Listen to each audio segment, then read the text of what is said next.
Hi there, welcome to the Transcend and Succeed show. I'm your host, Dawn Livingston. My guests bring you inspiring stories and insightful conversations to help you navigate life's challenges and discover your inner potential. And today I'm honoured to have Julie Scott joining me, a remarkable individual who has embarked on an incredible journey of personal transformation and empowerment after the realisation that she was people-pleasing, overgiving, and had created low self-esteem. So today, Julie is on a mission to guide individuals towards self-discovery, empowering them to rewrite their subconscious programming and unlock their innate potential. Through her innovative methods, she aims to touch the lives of thousands, illuminating the paths to effortless transformation and fulfillment. And she's here today to share her wisdom on navigating change, harnessing inner power, and embracing spirituality as the cornerstone of personal growth. So welcome to the show, Julie. Hello. Thank you for having me. I'm excited to be here. You're so welcome. It's lovely to have you. So Julie, can you tell me the turning point in your life when you decided that you needed to change? What was going on? Oh boy. I was in my late 40s. It was just after my marriage had ended. I found myself in my life just kind of feeling lost and stuck and thinking, is this all there is for me? Mm-hmm. And I think that was really the time that I was like, I realized that the common denominator in all the things that had gone in my life was me. And I had to do something to change me, because everywhere I went, there I was. Mm-hmm. So I started looking at that point, right? It was in my late 40s after my marriage ended. Mm-hmm. Yeah, that realization that, you're the one that's going to have to do the work. And like nobody's going to, ride in on a white horse and whisk you off and fix you and bring you back all nice and peachy. It just doesn't work like that, does it? It sure does not. So I probably bought, 20 self-help books and just dove in and started reading, I think when you have a sudden change of perception like that, you're really motivated to find out as much as possible, because the more knowledge we get, right, the more we are able to make an informed decision and to change our perceptions and move forward. Yeah, for sure. So what are the biggest challenges that people face when trying to change? I think that one of the biggest challenges, I think it's the fact that they believe that change is hard. Mm-hmm. I mean, that whole idea, if you go into anything thinking, oh, this is hard, or it's going to be hard, then you set yourself up to that self-fulfilling prophecy, right? This is going to be hard, right? I think that also change is hard, especially these days, because I believe that change really takes some inner soul searching to figure out what it is you exactly want. And in this day and age, I mean, we're so focused out here. I mean, there's so much going on in the world, and we hear about it just like that. So halfway around the world. So I think we're just too distracted. We're living in this low level state of anxiety. And so, I think change takes place when you can relax and realize what it is you want, but we're not relaxing in this world today, are we? No, we're definitely not. I feel that we're all really conditioned, aren't we, to look outside of ourselves to the material world. We're very materialistic, and that's the way I think we've been conditioned since we've been born. Yes, Really, so same. we're taught to look Yeah, outside of ourselves, and everything's inside. The only way we can change is from inside. Now, some things I think materially, are able to give you a little bit of relief and a little bit of joy and happiness for a temporary amount of time, but it's sure. never going to stick, is it? No, and you think about it, it's like when you hear people talk about their life, it's like they made me do this, that job, made me become the person I am. And they really believe that their change is coming from outside of them.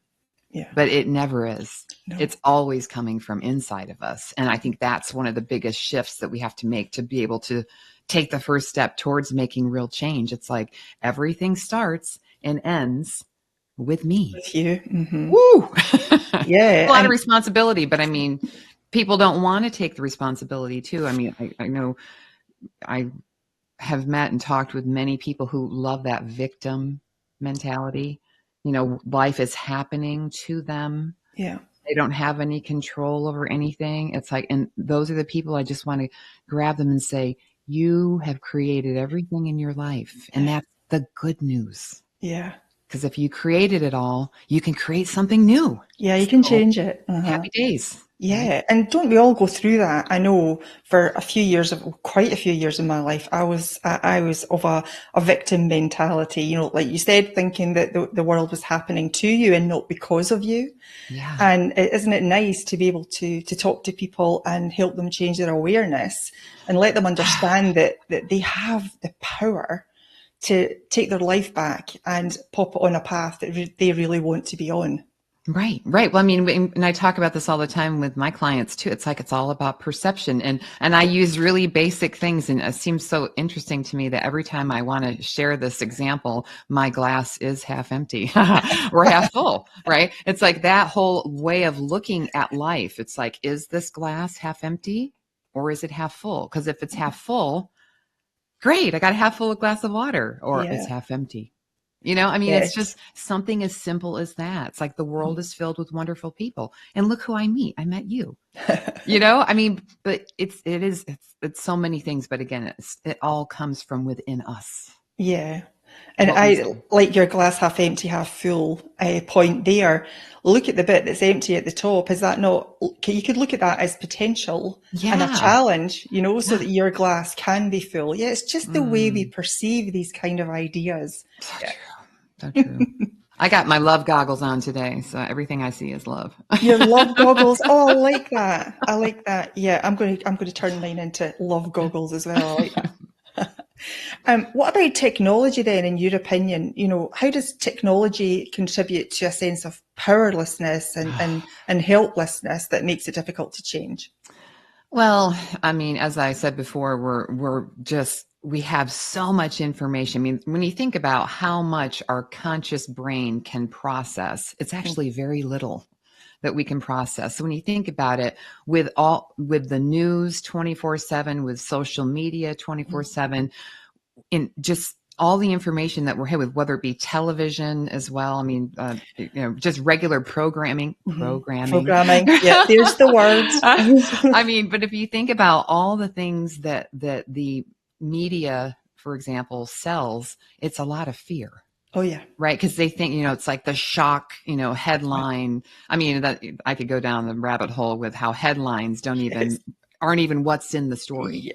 Yeah. Because they just put a headline and people just read that because they know people are so scattered and overwhelmed that they don't really read. They just see the headline and they go, panic, right? yes. And they get scared, right? So it's like to me, the explosion of technology, even though it's supposed to make our lives more easeful and easy, right? It's created this world of fear. Yes, for people. It has. And what people don't realize is that every time you hear about a war or a killing or a raid or a rape or a stabbing or whatever, it's like your body responds to that in a very slight way. It's like, And it's like we've become desensitized in a lot of ways. But the problem is that we're all living, as I mentioned earlier, in that low level state of anxiety, which is a low level state of fight or flight. Fight or flight. Yeah. And because of that, it's creating all sorts of physical problems for us, right? It's like your body doesn't go into healing and repair when it's ready to, fight or fly or hide or whatever, right? So you can't heal your body. And because most people aren't shutting down in the evening, they're not getting quality sleep. And let's face it, it's not a time to contemplate what you truly want in your life when your what is it called? Your reptilian brain, which is our old part of our brain, which is stimulated when we're in that sympathetic nervous system where we're like, it's constantly keeping you alert. So that's not a time to rest and repair and create and think of your future and make positive changes in your life. I mean, it's absolutely impossible. They are polar opposites. So technology has really stifled us. Yeah. And it's created this fear in society that is just rampant. And, I'm always asking my clients to, turn your phone on silent. It's like, are you a surgeon? I mean, do you have to get every notification? It's like, turn it off for a few hours, challenge yourself for a few hours just to create some time. And again, with that anxious state that so many people exist in 24/7, they never take the time to sit and contemplate. What do I think? And the thing is that, if you don't take the time to contemplate what you think, then everything that you read and hear about here becomes what you think. Yes. And it runs you. Becomes your belief, doesn't it? It becomes your belief. I'm right. What is a belief? A persistent thought. Yeah. That's it. Right? Yeah. So. Yeah. Taking the time to, consciously think about things instead of just taking in what is put in front of you on your screen.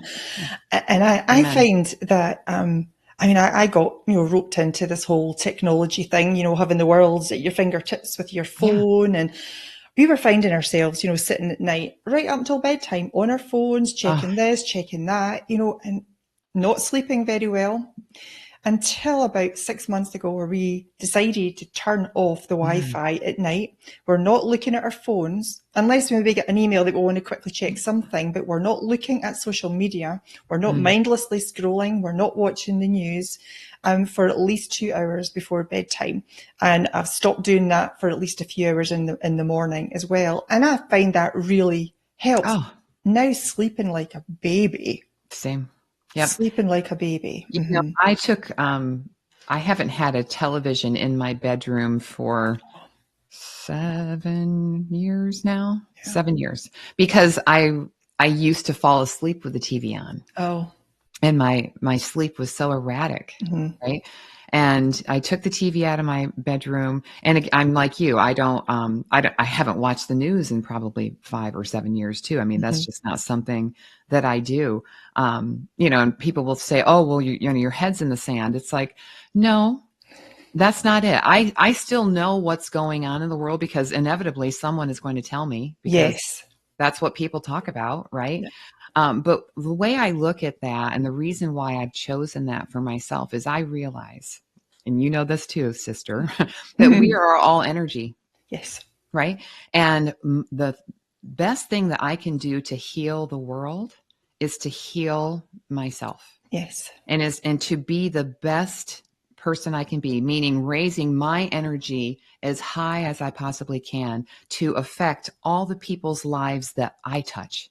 Yes. That's the best thing I can do for the world. And if you think about it, if everybody did that, if everybody focused on being the best they could be, accepting and loving of themselves, because that's part of being the best you can be, right? We wouldn't have any problems. There'd be no war. There'd be no robberies. There'd be no, I mean, it literally would eliminate crime. Yeah, because when you work on yourself, you're going to impact the collective vibrations, that would be a wonderful thing. And I don't think it takes too many. I think it takes, people just to keep, I know how many. Can I tell you? Go on there. Yes, please. Okay. Sorry. I didn't mean to interrupt you. But I read a book, The Divine Matrix by Gregg Braden. Yes. And it is, and he talks about people meditating or focusing on harmony, peace and harmony and love. It only takes the square root of 1% of a population in a city to change and shift the whole consciousness of that city, meaning, dropping the crime rate. I mean, it's that. That's stunning information. Well, people we just don't realize. I mean, I'm starting to get a real understanding of how powerful I am. But that's the thing. We don't realize how powerful we are. I mean, we are all creators. I mean, like literally like gods, like creators, like what we think about, we bring about. It's like, I mean, it's so cool. I mean, I just think, and I learned this about myself through little tiny baby steps. Like I drive through a parking lot and I'm like, I always get a parking spot right by the door. Boom, there's a parking spot. Little things like that. I was able to and now I really trust and have faith that I can create that whenever I want. And now just expanding it to bigger things. It's bigger things, yeah. I can create peace in this world. What, me? It's like, yeah, me. And just I'm doing working on yourself. Yeah. And I'm doing it right now as we speak. And so are you. Yes, I know it is. It's amazing. It's amazing. So when you're talking about, being a powerful being, what does it mean to you to say that our biggest source of power is within? Explain your perception. Okay. And it's going to, this is one of those things that when I share it with some people, I was just at a networking event last night and I said something similar to what I'm just going to say. And I had a few people look at me like, so get ready. I know what you mean. Okay. I believe, in fact, I know this now. It's like when I can relax my body and go inside, where I go inside is into my heart, not the actual organ itself, but this area I can imagine myself going into. And when I go into my heart, I can tap into that place inside of me that is connected to the all-powerful, whatever that is for you, God, the creator, infinite source, the universe, whatever. And so within my heart lies the greatest power for me. And the more that I go to that and rely on that and turn to that for every decision, anytime I feel scared or nervous or upset or confused or overwhelmed, go in there, tap in, and I come out of there and I'm just like, I can do anything. There's nothing that I can't do. And so what I have imagined is really expanding my heart, expanding and I imagine it literally because we already know scientifically that our heart creates this energy that goes beyond our bodies about 3 feet. And I imagine that encompassing my home, then encompassing the block, and then the city, and then the state of California, and then the whole United States, and just all the way around the globe, because I'm that powerful and we all are. And that to me has brought me so much peace. And it's that trust in myself that I have a place to go whenever I'm feeling depleted or scared, right? Or helpless. So I go there and I recharge, and that is my source of power. It's my heart. My heart is massive. Yes. And just to your point there, saying, that the energy field comes out about 3 feet. I've heard that so many times, and I'm like, in your opinion, I see it a lot wider than that. Well, it depends. Yeah. I mean, I think it depends on what your emotion is at the time. Your state of mind as well. Yeah. Right. So. Yeah, absolutely. So what do you do then to go inside? Is this something that you do in a meditation? How do you get there? Yeah, because really what we need to do to be able to access that part of ourselves is to forget about our bodies for a minute or 15 minutes. Forget the physical side. Right. I mean, so it is a form of meditation, right? I mean, there's a lot of forms of meditation. So my form works for me, and there's lots of different ways. I mean, breath work is another way. But for me, it's really just about sitting up nice and tall, relaxing my shoulders, focusing on my breath, right?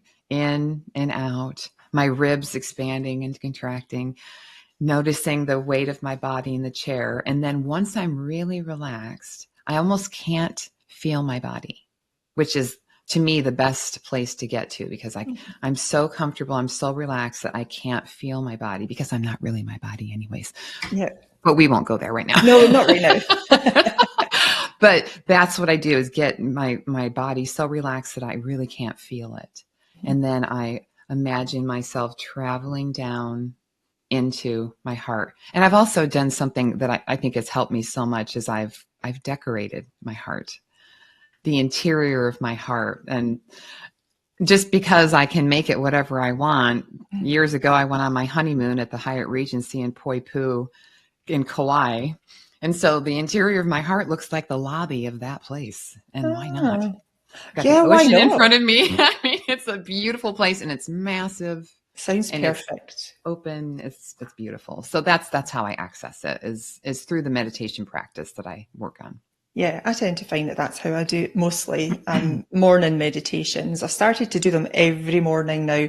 And the more you practice, the easier you can get there, and the more you can see, and the more you can visualize. Isn't it amazing? And that's where we can create from. True. And you know what I've also found, because I haven't really missed a day of meditation since November 11th of 2021. I've made a pact with myself that I was going to do it every day.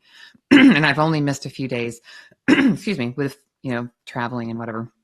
But what I find myself now being able to do after having a long practice is I'm able to even just go into the bathroom and look at myself in the mirror and just close my eyes for a second and take a deep breath, and I'm there. But that takes practice, because I've what is it called? I have imprinted that feeling that I get when I'm inside my heart into my memory. And so I know what it feels like to be in that state. And I'm able to call it up kind of at will now, which I'm really excited about, because the more I can do that, the better. And it feels great. Why wouldn't I want to do that? It feels the absolute best of any feeling you could have. So I want to do it as much as I can. Yeah. Like I said, why not? I deserve it. Of course you do. Yeah, we all do. Yeah. And it's great being able to get there, drop of a hat. Exactly. I mean, when I'm working with my clients, I can get there in the drop of a hat, and I run my energies from there. Yeah. And it's so much more powerful when you're in that place. It's an amazing thing, isn't it? Yeah. So what does it mean to you then? What does it mean to be more than just our bodies? Well, I think this is the path right here to freedom. Okay. So, when you think about it, and a lot of this has come from my studies and what I've read and learned, and, just like anything, when you read something and and you resonate with it and you recognize it as a truth for you, then you can live from that new wisdom. So I just want to say that from the beginning. But the idea that I'm not my body, that comes from recognizing that I am actually the consciousness or the awareness that is animating this vessel or this meat suit that I travel through life in, right? And so to that end, if I'm not my body, so many things open up for me. For example, if I'm not my body, then I can't really die now, can I? Right? Because my body will, the physical will, but I can't die. I mean, what I know to be me cannot die, right? I mean, and I think that right there is, I mean, it really took me some time to get my head around that, because we're so associated with, because we can perceive other bodies dying, but that awareness, that consciousness, that spirit of that person is, and I recently experienced how true this is, because I lost my sister, a dear sister, in December of 2022. A very devastating time for me, but I have to say, out of devastation always comes growth. If you allow it. If you can either go up, you can go down, but I definitely chose to go up. And I know this to be true now, because I feel her. I feel her. I hear her in my meditations. I mean, she's with me. Like whenever I think of her, I can hear her laughter. Mm-hmm. I mean, so I know that she was not that body, and neither am I my body. And so from that knowledge, there's nothing to fear, because what's the ultimate fear? Death, right? Yeah. So, I mean, to me, getting my head around recognizing and knowing that I'm not my body has set me free from so many things. Mm-hmm. You know, I mean, I'm no longer afraid of the dark for that reason. I know that sounds nuts, but it's like, what happens in the dark? Scary things, right? And from all the conditioning of scary movies, scary television shows, scary stories in the news, scary, scary. It's like, I'm not afraid anymore. There's nothing to fear. No, there is Like, not. whew, Yeah. I mean, that is like, talk about, I had wow. a similar experience. Yeah. I mean, it's been 20 years last month. Wow. Since my dad passed. And I know that he's with me because I keep getting images in my head, or I just sense him there. Yeah. And it's lovely because it's really, I suppose, awakened me to the fact that I was living in so much fear. Mm. And the fear of dying was probably one of them. But now Sure. it's a wonderful thing to understand that you cannot die. You're just going to Yes. transform into something so much bigger because we are so much bigger than our physical body. Wow. And these limit us, really. Yes, it certainly does. But we chose to have this experience. So True. there So you here go. we are. May as well make the best of it. Okay, now is a good time. We're going to have a quick break, but stay with us because Julie is going to tell us her fun fact. So we'll be right back.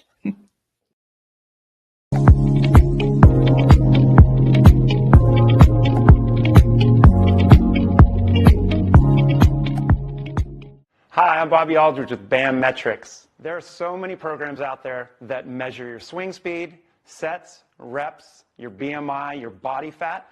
But the one thing they're not measuring that's so essential is mobility. Mobility is the key. If you're measuring your mobility, your performance will get better and you will reduce your pain. I created BAM Metrics to make it easy for people to repeat the exercises so they could do it properly at home on their own. It's simple, it's easy to do, and from a senior to a pro athlete.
Welcome back to the show.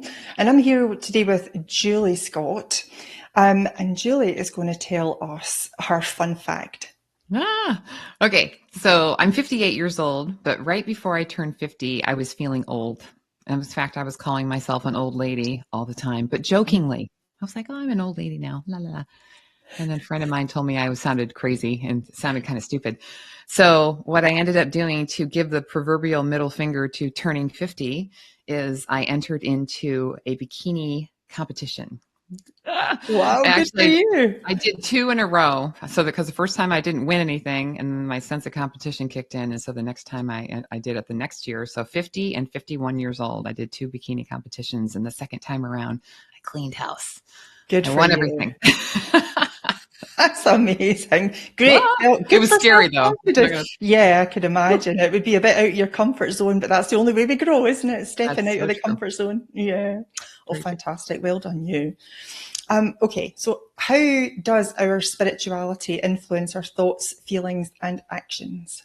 Yeah, this is a really big question. And it's something that I didn't really understand for myself until in the past maybe five years or so of my life. Our spirituality, it's to me, it's our connection to our soul.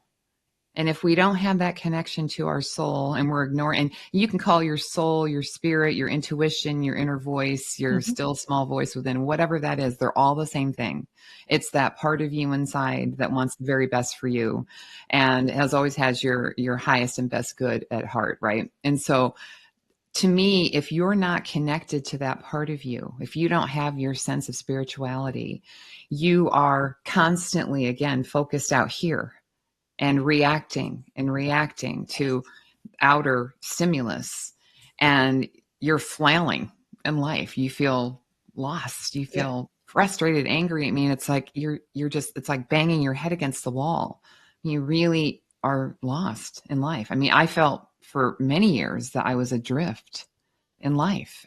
But if you looked at me, I looked like I had it all together. Like I had a good job, I had a good partner, I had a good home, blah, blah, blah. I had all the material things, but I felt so empty and lost inside because I didn't have that anchor, that foundation, that thing that centered and grounded me in that deep knowing of who I am.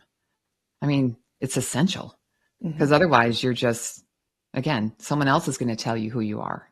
You need to tell yourself who you are. Yeah. By making that connection. I hope I answered that. Yeah, well, we do though, don't we? We kind of find ourselves living to other people's rules, on other people's opinions. I mean, I People discovered pleaser. that. Yeah, well, me too.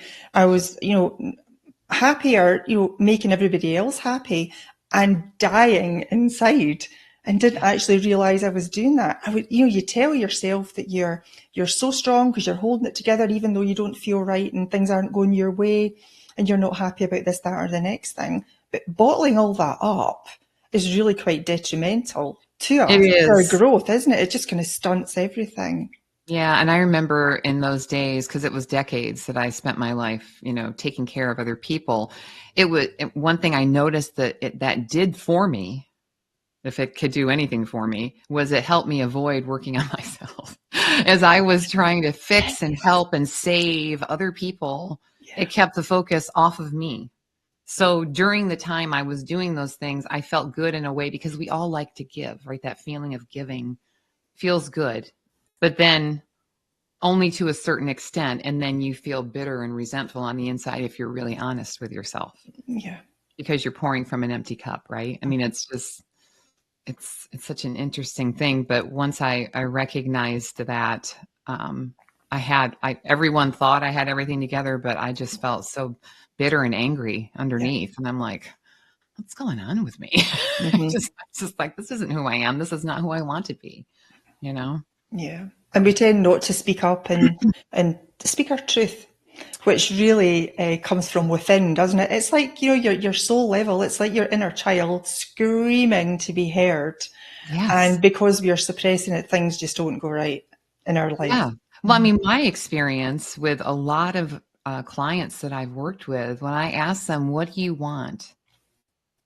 They don't even know. No. I know for myself, I rarely, if ever, slowed down to ask what I wanted, nor did anyone else ask me what I wanted.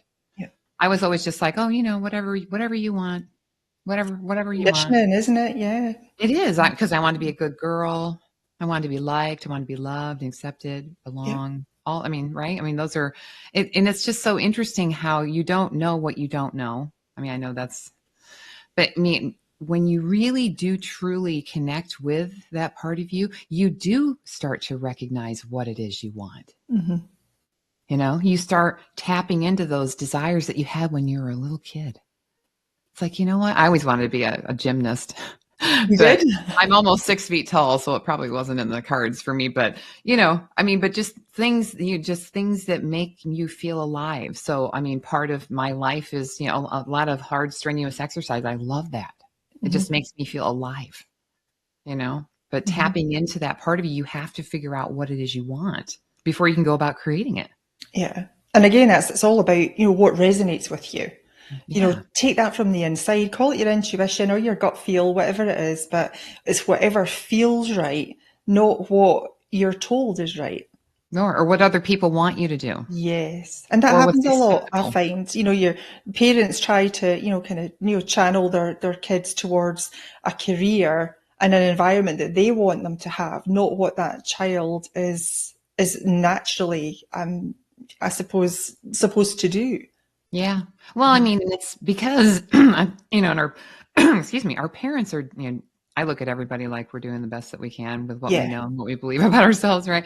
But it's like that idea that, the parents make it mean something about them.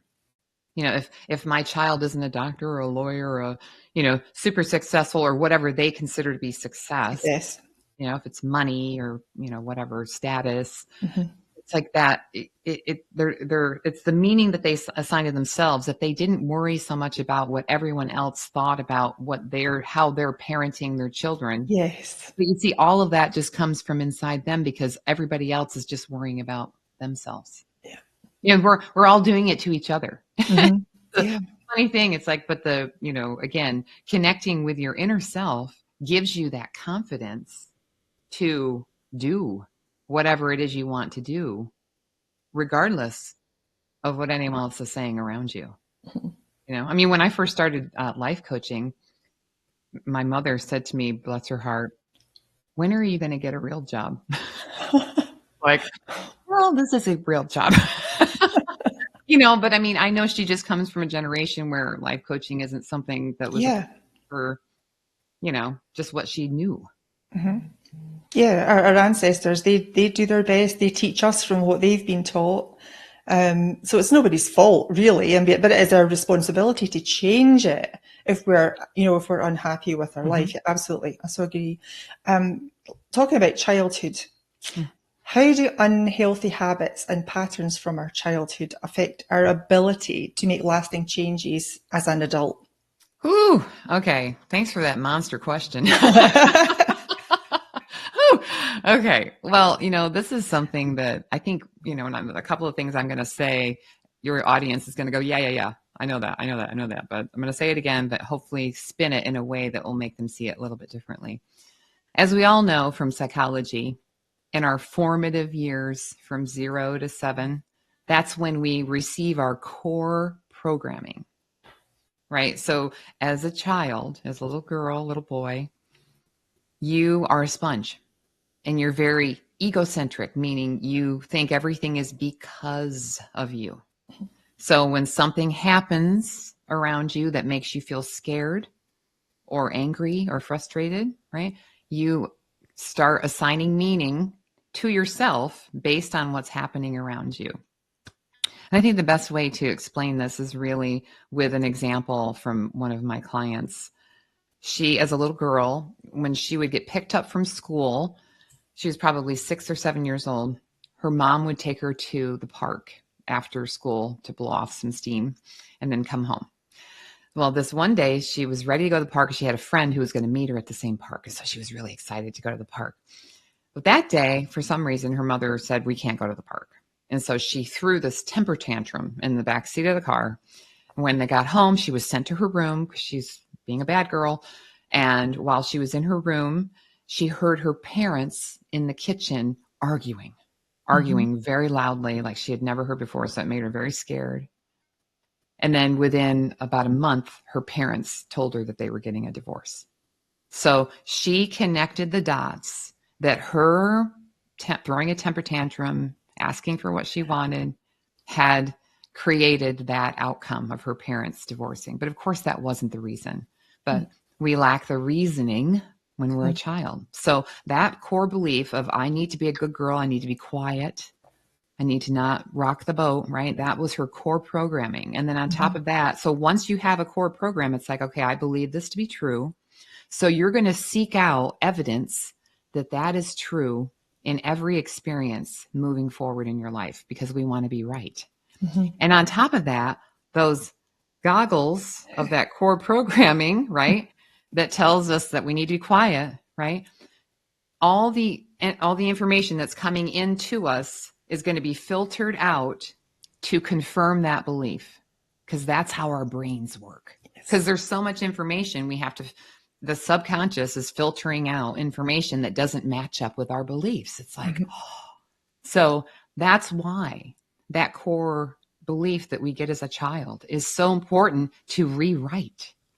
If you find that there's something in your life that you don't want or you don't like and you want to change, you have to get to that core belief and shift it somehow. Yes. And the only way you can shift the subconscious is not consciously. You have to do something else. There's different modalities to do that, but you have to be able to shift the subconscious. And you may not even be aware of what the belief is that you're shifting. Sometimes it's just a letting go. And then your new intention of what you've intended to create in your life will rewrite that belief for you. I've seen it happen time and again. It's not like you have to go back and relive traumatic experiences. You don't have to, because our ego tells us, oh, we don't want to go there because I'm going to die. If I don't want to look at that emotion because it's going to kill me. It's like, no, it's not. And you may not even have to touch it. Just have to let go. But that childhood, that's so important. But what I wanted to say, I don't want to run on too much, but there's so much around this. One of the most powerful things about realizing that your core programming happened when you were a child is it allows you to go easy on yourself, or to, what I loved, that I think is the most important thing, forgive yourself. Forgive yourself for thinking that thought, for assigning that meaning as a child. You were just a little innocent kid. You didn't know. So if you can truly forgive yourself, you can, that is like wiping the slate clean. And whatever you can give yourself, you can then give others, right? It's hard to forgive other people if you can't forgive yourself. And time again, I find that the block that my clients have is that they need to forgive and let go. And then you can make room for something new to enter your life, for something new for you to create in your life. Forgiveness is really the cornerstone of everything. Agreed. Particularly towards yourself. And just going back to touch on your point there about, up to about 7 years old, that subconscious mind at that time, during those years, is wide open. Yes. And it absorbs everything like a sponge. So everything your child sees, hears, learns, witnesses from anyone, it just goes in as their belief. It goes in as their perception. And that is the way they're going to create their mind. So it's filling that child's life with so much love, right? With no judgment, no criticism, allowing them to be themselves and allow them to go the way that they want to go naturally is how that child will succeed as much as possible. Yeah. So it's understanding that first few years of life is absolutely crucial to how they're going to be an adult. I know. And I think that, again, back to because so many people have that mother wound or a father wound, and again, being able to look at my parents from the lens of they did the best that they could with what they were taught and what they believe about themselves and the world up to this point. Yes. And the nice thing about thinking that about them, I extend it not only to them, but to myself. I'm doing the best that I can, given what I believe and was taught. Right. And so it's just that I just have found that developing, again, living in my heart and through my heart has allowed me to be so much more compassionate and forgiving and patient and understanding. And isn't that what the world needs more of? All the time. Yes. We're also, I see so many people who we're so tense and we're so quick to pounce, especially when people are in their cars. They act like there's not a person in the other car. It's like, that's a person. That's not just a Bronco. It's a person. like, what are you doing? Yeah, we seem to be on the defensive all the I time as know, well. ready, Yeah. ready to attack. It's It's just like, because chill. of what we think about ourselves. We're attacking ourselves. So we think that people are attacking us. Yeah. Agreed. Ah. How do you help individuals overcome resistance to change and embrace personal growth? Oh, I've covered a lot of stuff in this conversation, but I think it's really, again, just what I have done for myself. I always teach what I know has worked for me. And the very first thing is you have to prioritize yourself. You have to believe and understand that by working on you and focusing on you is the only way that you can shift or change anything in your life, including yourself. So having to get, and I work with a lot of women who, again, are a lot of people pleasers who are constantly, what can I do for you? What can I, yes, I'll do that. Yes, I'll help. Oh, of course I'll drive them. I'll take you to the airport. No problem. It's like, come back to you, for a minute and recognize that you have to be a priority in your life. And then I take them through the process of making the time to check in with themselves, to get quiet and to value that time. It's not doing nothing. It's in fact doing everything. And it's the one thing that you haven't tried. So Why not give it a shot? Right. It's like, tell me it doesn't work after you do it. Yeah. So that's part of self-care though, isn't it? Of course. Yeah. And I say to everybody, they're like, oh, I can't meditate. I can't stop thinking. It's like, meditation is not stopping thinking. You can't stop thinking, but you can think clearly. Yeah. And you can think the thoughts that you choose to think rather than what you're constantly, like a pinball out here, being, pushed into thinking. Yeah, the chaotic minds, yeah. Right? And it's like, you can steer the ship towards, one of the things I wrote down in my journal today is your ship comes in over a calm sea. So you have to be calm if you want the things that you desire to come to you. Yeah. You have to relax and trust in life. Yeah. And that is it. It's like, I had one of my signature programs was called Power, Purpose, and Possibility Formula. And I shifted it and I made the first word peace. It's now peace, power, and possibility. Because that's the thing. It's like, if you can't first have peace, you can't access anything else. You just can't. And it's become so clear to me that is the foundation of everything, is that sense of peace. And you just cannot get it living in your conscious life 24/7. You just can't. Even your sleep isn't peaceful. You just have to give yourself a slice of peace every day and tell me if that doesn't change your life. It does. It does. Yeah, we've both been through it. Yeah, absolutely. And going back to talking about your meditation there, what are some common misconceptions about meditation? Well, as I said, that it's not thinking, for one thing. And number two, that you have to do it for a certain amount of time or that you have to do it a certain way. I have to sit with my legs in lotus and, whatever. It's like, when you think about it, meditation is something that it can, like for me, before I had a meditation practice, my meditation was a hard hike up a steep hill. Because I'll tell you what, when you're trying to get your butt up that hill, you can't think of anything else in your life. So it's clear, focused thinking. That's it. So I'm just hiking up that hill, and I have worked out many things in my life on a hard hike. Like I'll take a problem at the bottom of the hill. I'll go to the top of the hill, and I'll have it figured out. You'll have it solved. Right. And then I moved into yoga. Right. Again, if you're standing and trying to balance and not fall, you can't think about anything else in your life. When you're driving in your car and you miss your exit on the freeway, you were meditating. There are so many different forms of meditation. When you just are focused, have focused thought, and your body is somewhat, out of the picture or occupied some way, right? So for me, that was my first forms of meditation.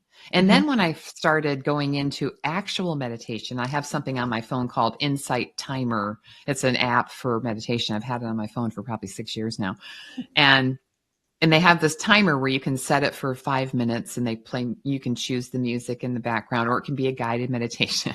And I remember I used to, I said to myself, okay, I'm going to meditate before I go to the gym, right? So I'd pull into the garage of the gym and I'd sit there in my car and I'd turn on 5 minutes, right? I'm like, okay, I'm going to do 5 minutes, right? Be 30 seconds. And I'm looking at the timer. I'm like, woo! That's been 30 seconds. I mean, but I'm not saying that you just go, I'm going to meditate. It's just like anything. You don't just go to the gym once and you're in shape. You don't eat one healthy meal and you've lost 10 pounds. I mean, that's just not how it goes. You have to create a practice. Yeah. Right. And just go about it like, you're building this meditation muscle. You're working on this meditation diet. I mean, whatever you want to look at it, but it's like you have to just take time, just to, even if it's 5 minutes. That it's a start, isn't it? Well, even 2 minutes. Well, and also too, I've had people say to me, "Oh, I just couldn't relax during that meditation." It's like every meditation is a good meditation. Every meditation is a good meditation because you have the intention to sit down and do it. Because our bodies, when we're not used to meditating, our bodies are really running us. Our bodies are running us, right? Yes. So it's like training a puppy. It's like, no, come back, sit down. No, come back, sit down. No, come back, sit down. And your nose itches, your back itches, your feet are hot, your legs are, right? So it's many like you got an itch in the middle of your, it's just like, you just have to let your body know that you're the one running the show. And it will acquiesce. Yeah. Like practice is perfect. It's not going to happen in an instant. It's going to take some time, and it took several weeks for me. I would start it with good intentions, then I'd drift off and think, oh, this just isn't working. I would walk away from it. Maybe a few days later, come back. But I think my main perception about meditation before I actually started doing it was meditation is really boring. You just sit there with your eyes shut and that's it. And now that couldn't be further from the truth. I agree. Absolutely. My inner world many benefits. I know, but my inner world too, it's like, and I think it really allows you to use your imagination, which is how we create in the first place. Imagining what it is you want to create in your life. I mean, you can give it you can give it color, you can give it smell, you can give it feeling, you can give it, all of these things. It's like in your mind, you can create whatever you want. I think we've just gotten out of the habit of imagining, using our imagination. When we were kids, you could have a ball with a pen, and that's the thing. It's like, but to be truthful, I did not just sit. I never sit in silence. There are people who could do that. I haven't gotten there yet. I did guided meditations for years. I still do guided meditations. Now I'm just using the timer where it's just music in the background. Yes. Right. That's just because if my cats tear into the room or whatever, I hear noises outside, it'll take me out of it. It's like I wear a mask. Yes. Because I'll open my eyes and it'll take me out. But it's like, I've set myself up to succeed. It's just like you buy a pair of running shoes, to go work out, or, an outfit. You equip yourself with things that'll help you achieve what it is you want to achieve, and it's just like anything else. Yeah. You just keep going. Yeah. Just like you doing this show. I'm sure the first episode is wildly different than now. Oh, yes. Right? Completely. 100%. That first episode, I was terrified. Absolutely terrified. Well, we're actually getting short on time, and I know you have some offers for the viewers, and it's too much information to put on screen. So I just want to say that I'm going to put the information in the description, the show description, so it'll be underneath the video. But please tell us what you're offering. Well, first of all, if anyone wants to get themselves into a meditation practice, I created a meditation called Be Present. And it's about 15 minutes long, and it's really relaxing. And I'm going to offer that to your audience just as a gift. if they want to try it. Secondly, it's something even easier than that. It's a little PDF helping you connect to your power. It's just 4 steps to help you connect with your heart. So if you're not ready for meditation, be present meditation. Finally, I'm actually inviting your audience, anyone who would like to work with me one-on-one. I have a 6-week process-driven program called Coming Home, and this is home. Mm-hmm. So through this 6-week program, I will guide you through relaxation, into relaxation so that you can access your heart. And each week has an actual topic. And so I'll share a little something with you. We'll do a meditation. We'll talk a little bit afterwards. I'll share that meditation with you. You'll build a library of 6 meditations through the 6-week program. And it's been so successful with my other clients. I'd love to offer it to your group. Normally, I charge $978 for this, but I'm going to offer it to your audience for only $678. So it's 6 weeks of calls with me, and you also have support in between as well. So if that's something you're interested in, I'd love to share more details about that. Sounds amazing. Thank you so much. I have had an amazing conversation. I have been goosebumps through the entire thing. And I want to say thank you. You're such a beautiful soul. And I'm so glad you agreed to come on.